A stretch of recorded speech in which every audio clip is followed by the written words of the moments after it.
घटवार का उपकार। भूत की कहानी हिंदी में। सब कुछ सामान्य था उस दिन। सावन के महीने में रविवार का दिन था। बारिश नहीं हो रही थी मगर मौसम अच्छा था। कोई आराम कर रहा था तो कोई पड़ोसियों के साथ अपने पूरे हफ्ते के अनुभव की चर्चा कर रहा था। मैं भी सुबह उठकर नाश्ता पानी करके टीवी देख रहा था। तभी कॉलोनी में जैसे हाहाकार सा मच गया। पूरा इलाका घर से बाहर था। पूरी कॉलोनी में रोने की चिल्लाने की आवाज़ गूंज रही थी। मैंने उसी भीड़ में शामिल अपने एक दोस्त से इस हंगामे का कारण पूछा तो मेरे भी होश उड़ गए। हुआ ये था कि हमारे करीब कुछ दूर पर एक परिवार रहा करता था। परिवार के मुखिया उपाध्याय जी अच्छे आचरण वाले और समृद्ध व्यक्ति थे। उनके 4 बेटे थे। रविवार का समय पाकर उपाध्याय जी के 3 बेटे गंगा किनारे अपने 2 दोस्तों के साथ उस सुहाने दिन के मजे लेने गए थे। जाने वहाँ क्या हुआ, क्या घटना घटी, ये किसी को नहीं पता था, मगर उन 5 में से 4 वहीं डूब गए और सिर्फ एक, जो कि नदी में उतरा ही नहीं था, डरा हुआ वापस आया और उनके घर वालों की घटना की जानकारी दी। जो कुछ भी उसने बताया उस पर विश्वास करना मुश्किल था। वहाँ जो कुछ भी हुआ था उस लड़के के मुताबिक वो चारों डूब चुके थे। पुलिस बुलाई गई, रिपोर्ट हुई और फिर छानबीन शुरू हुई। उपाध्याय जी काफ़ी पहुंच वाले आदमी थे, इसलिए पुलिस बिना नतीजे के शांत नहीं बैठ सकती थी। पूरे दिन पुलिस ने छानबीन जारी रखी। जिस घाट के पास वो लोग नहाने गए थे उस घाट से 2 किलोमीटर दूर तक पुलिस के गोताखोरों ने लाशों को तलाश किया, परंतु उनके हाथ कुछ भी नहीं लगा। पुलिस की नींद उड़ गई और उधर उपाध्याय परिवार में शोक के साथ एक उम्मीद भी आ गई कि शायद कुछ अनर्थ ना हुआ हो। तब एक आशा के साथ उन लोगों के लौट आने की उम्मीद में कुछ न कुछ प्रयास में लगे हुए थे। पुलिस ने उनके बचे हुए दोस्त को ही हिरासत में लेकर पूछताछ करना शुरू किया, लेकिन पुलिस को उस लड़के ने जो बताया वो सैकड़ों लोगों के सामने कल ही बयां कर चुका था। उसने बताया था कि वो 5 कल सुहाना मौसम देखकर गंगा के घाट पर गए थे। वहाँ उन लोगों ने बैठकर पहले काफ़ी बातें की और फिर उसके बाद घाट से गंगा के किनारे किनारे दूसरी तरफ चल दिए। वहाँ पर काफ़ी शांति थी, इसलिए 5 ने वहीं डेरा जमा लिया।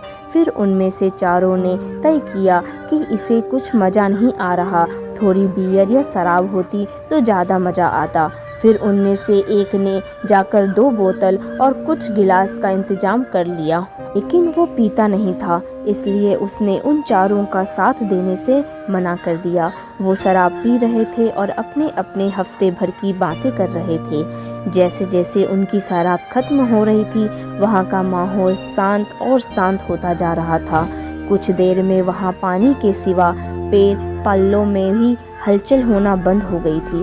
उसने सोचा शायद आंधी तूफान आने वाला है।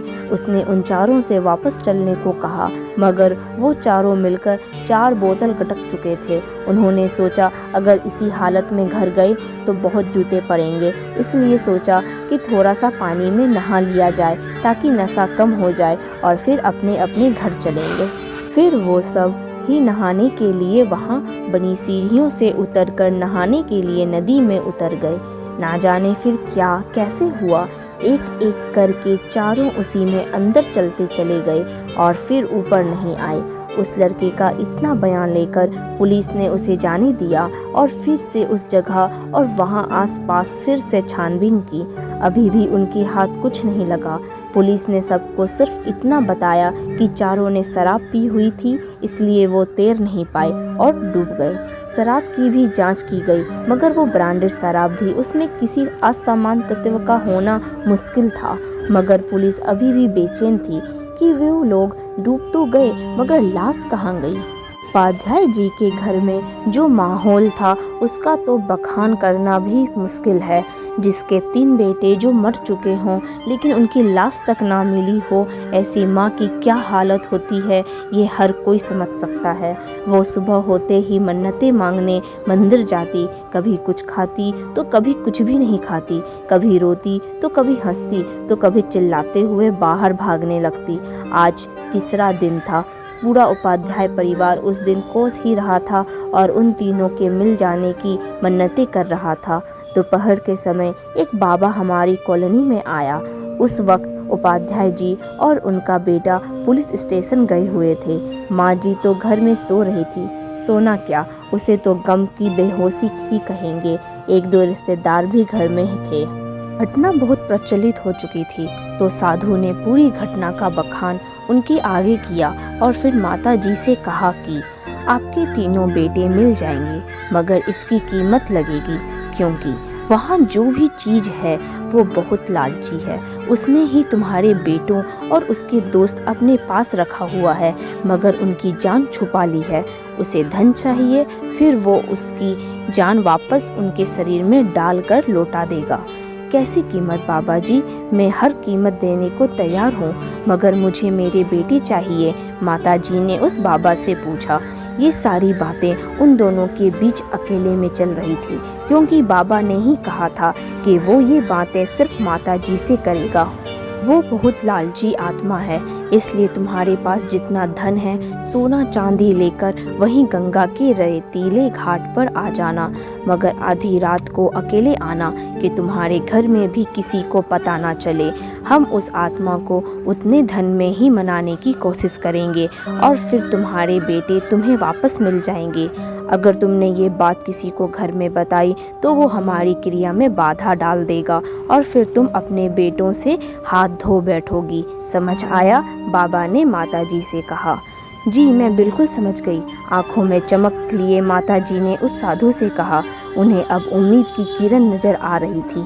बहुत मुश्किलों इंतजार से उन्होंने उस दिन को काटा और रात को होने वाले चमत्कार की आस में भूखी प्यासी रात का इंतजार करती रही। जब रात हुई तो उन्होंने जल्दी खाना खाकर सोने का नाटक किया। जब उपाध्याय जी भी गहरी नींद में सो गए तो करीब 1:45 बजे वो उठी और पहले से तैयार की हुई अपने गहनों और रुपयों की पोटली को उठाकर चुपचाप घर से बाहर निकल गई और पहुंच गई उसी स्थान पर जहां उस बाबा ने बताया था। बेटों को पाने की खुशी में इतनी रात में भी उन्हें कोई डर नहीं लगा और सीधा वहीं पहुंच गई। वहां वो बाबा थोड़ी सी आग जलाकर और कुछ सिंदूर, नींबू, सुइयां, काला कपड़ा, थोड़े से चावल और अंडे लेकर बैठा कुछ पूजा पाठ जैसा कर रहा था। मैं ले आई हूँ बाबा सारा धन, कृपया जल्दी से मुझे मेरे बेटे से मिलवा दो, माता जी ने उस बाबा से कहा। ठीक है माता, वो सारा धन लेकर आप वहाँ बैठ जाओ, उसने माता जी को एक तरफ बैठने को कहा। फिर उसने सिंदूर से माता जी के चारों तरफ एक गोल वृत्त बनाकर धन काले कपड़े में रखने को कहा। उन्होंने वैसा ही किया। फिर उसने कहा कि माता मैं ये नींबू काटूंगा, अगर इसमें से खून निकला तो मतलब आपके बेटे जिंदा बचाए जा सकते हैं। फिर उसने एक एक करके 4 नींबू काटे, चारों में से खून निकला। माता जी सब कुछ शांत बैठी देख रही थी। माता जी आपके चारों बेटे की जान सुरक्षित है। अब ये धन आप इस वृत्त से बाहर रख दीजिए और मन ही मन ये कहिए कि यहाँ जो भी शक्ति वास करती हो मेरे बेटे मुझे दे दो, और तब तक आंखें मत खोलना जब तक तुम्हारे बेटे आकर तुम्हें आवाज़ ना दें। बाबा ने माता जी को ये बात समझाई। भोले भाले बेटों के मुंह में अंधी माता जी ने उस साधु की ये बात मान ली और जैसा उसने कहा वैसा ही मन जाप करने लगी। उन्होंने इस बात का 7 बार ही जाप किया होगा कि अचानक उन्हें धम से कुछ गिरने की आवाज़ आई, जिससे उनकी आंखें खुल गई। साधु बाबा माता जी के सामने हाथ में धन की वो पोटली लिए गिरे पड़े थे और सामने एक लंबा चौड़ा आदमी खड़ा था जिसने सफ़ेद रंग की धोती और ऊपर एक सफ़ेद चादर सी ओढ़ रखी थी। बाल कंधे तक थे। देखने में वो किसी पहलवान जैसा दिख रहा था। मेरी जगह पर आकर मेरे ही नाम से धन की चोरी करता है, वो भी उसका धन जो बैठकर मेरा ही जाप कर रही है। उस आदमी ने गरजते हुए उस साधु से कहा, माफ़ कर दो, मुझे माफ़ कर दो, मुझसे गलती हो गई, दोबारा ऐसा नहीं होगा। साधु हाथ जोड़ते हुए विनती करने लगा, नहीं, तू यही भीख मांगेगा और मेरी हद में रोज सफाई करेगा। उस आदमी ने उस साधु को डांटते हुए कहा, हाँ करूँगा, सब करूँगा, मुझे माफ़ कर दो, मुझे कोई धन नहीं चाहिए, मुझे माफ़ कर दो माता, मुझे माफ़ कर दो।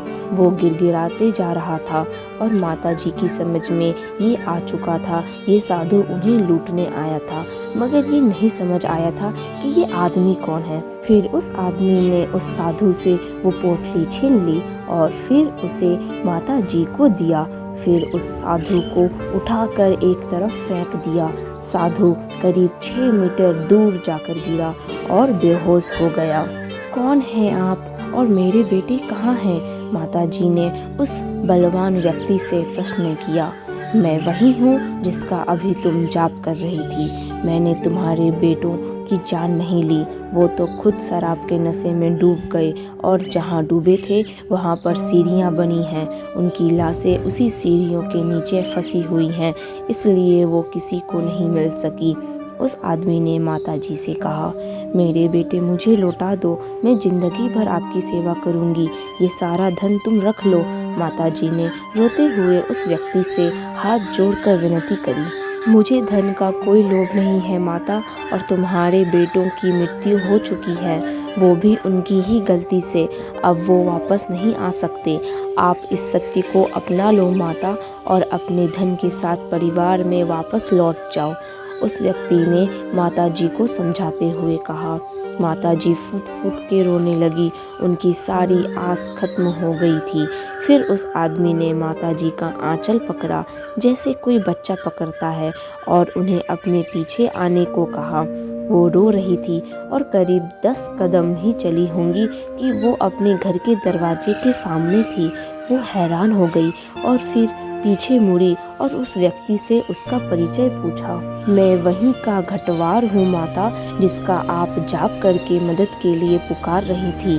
मैं आपके बच्चों की ज़िंदगी को नहीं लौटा सकता, मगर कल तुम्हारे सारे बेटों की लाश वहीं मिल जाएगी। अब आप अपने बचे हुए परिवार में खुश रहिए, व्यक्ति ने माता जी से कहा और फिर माता जी को अंदर जाने के लिए कहा। वो दरवाज़ा खोल के अंदर गई और जैसे ही पीछे मुड़ी वहाँ पर कोई नहीं था। मन ही मन घटवार की जय की और वापस अपनी जगह पर लेट कर रोने लगी। सुबह 4 बज रहे थे।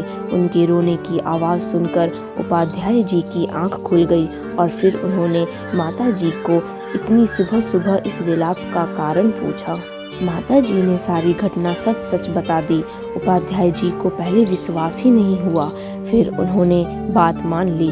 जब अगले दिन उनके तीनों बेटों की और उनके दोस्त की लाश बरामद हो गई, पुलिस ने लाश की पोस्टमार्टम करवाया। मौत की वजह पानी में डूबना ही साबित हुई। लाशों का अंतिम संस्कार हो गया और फिर सब कुछ सामान्य होने में 5 साल लग गए। उनका जो एक बेटा बचा था, अब उसकी शादी हो चुकी है और घर में सब सामान्य है। उन्होंने घर बदल दिया है, लेकिन आज भी वो किसी भी पूजा में घटवार बाबा की जय कहे बिना पूजा नहीं करती। आशा करती हूँ कि यह कहानी आपको काफ़ी पसंद आई होगी। अगर आपको कहानी पसंद आई है तो आप कमेंट सेक्शन में ज़रूर बताएं, ताकि मैं और इस तरह की कहानियाँ आपके लिए लाती रहूँ। और इसे लाइक करें, शेयर करें और रोज़ाना कहानियाँ सुनने के लिए यूट्यूब चैनल को भी सब्सक्राइब करें। धन्यवाद।